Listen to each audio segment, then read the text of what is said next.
When people think of South Korea, they imagine neon-lit streets, high technology, and K-pop glamour. But behind the flawless image of modern Seoul lies a far more complex, even disturbing reality. Beyond its global influence and rapid progress, South Korea faces issues that rarely make international headlines, problems rooted in pressure, inequality, and hidden cultural taboos. Here are 7 dark truths that reveal the country's shadow beneath the shine. The silent epidemic of suicide. South Korea has one of the highest suicide rates among developed nations, and the reasons are woven deep into its social fabric. Success in South Korea is not just desired, it's demanded. From an early age, students face extreme pressure to perform academically. The path to a good life is seen as narrow. Get into a top university, secure a respectable job, and maintain an image of success. The examination hell, as locals call it, begins in childhood. Students often study for 16 hours a day, sacrificing sleep and personal freedom.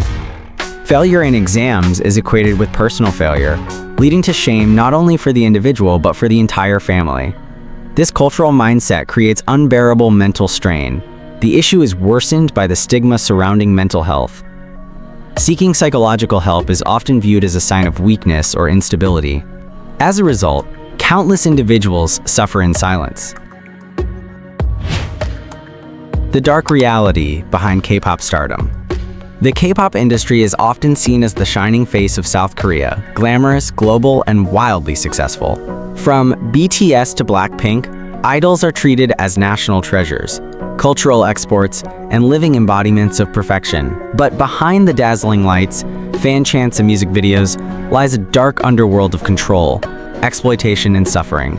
A world that exposes the brutal cost of South Korea's entertainment empire. The journey to become a K-pop idol begins with the trainee system, where children, sometimes as young as 10, are scouted and trained for years under extreme conditions. These trainees live in dormitories, isolated from their families, enduring 14-hour days of dance practice, vocal lessons, dieting, and media training. The goal is not only to build skill, but to mold them into flawless, marketable products. Failure is not an option. Perfection is mandatory. The toxic work culture, or Gwarosa. South Korea's economic success story is legendary, transforming from war-torn poverty in the 1950s into one of the world's most advanced economies. But behind this miracle lies a human cost that is rarely discussed. A culture of overwork so extreme that it has its own word, Gwarosa, which means death by overwork. In South Korea, work is not just a duty, it's an identity.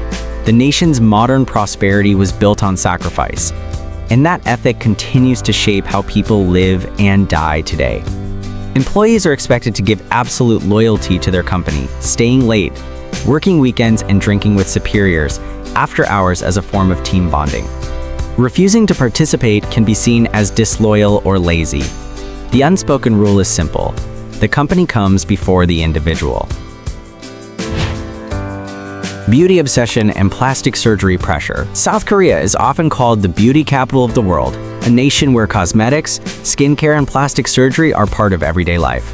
From flawless skin routines to sculpted jawlines, physical perfection has become a cultural obsession. But behind this polished image lies a dark truth. A society trapped in appearance-based hierarchy, where beauty can define and destroy one's future. The roots of South Korea's beauty culture run deep. Centuries-old Confucian ideals emphasize harmony, purity, and self-discipline, values that have evolved into modern-day expectations of external perfection. Add to that the global success of K-pop and K-dramas, which project an image of flawless beauty, and you have a nation where looking perfect isn't a luxury, it's a requirement. Political corruption and the power of the chaebol. South Korea's democracy is often praised as one of Asia's most advanced, vibrant elections, active protests, and an informed population. Yet beneath this democratic surface lies a persistent web of corruption, controlled by powerful family-run conglomerates known as chaebols, corporate empires like Samsung, Hyundai, and LG that shape nearly every aspect of Korean life. The chaebol system was born after the Korean War, when the government sought rapid industrial growth. To rebuild the nation, it forged alliances with a few entrepreneurial families, granting them massive loans and political protection. Over time, these families evolved into sprawling business dynasties, dominating industries from electronics to automobiles, banking to entertainment. Today, the top 10 chaebols control nearly half of South Korea's GDP, an astonishing concentration of power in private hands.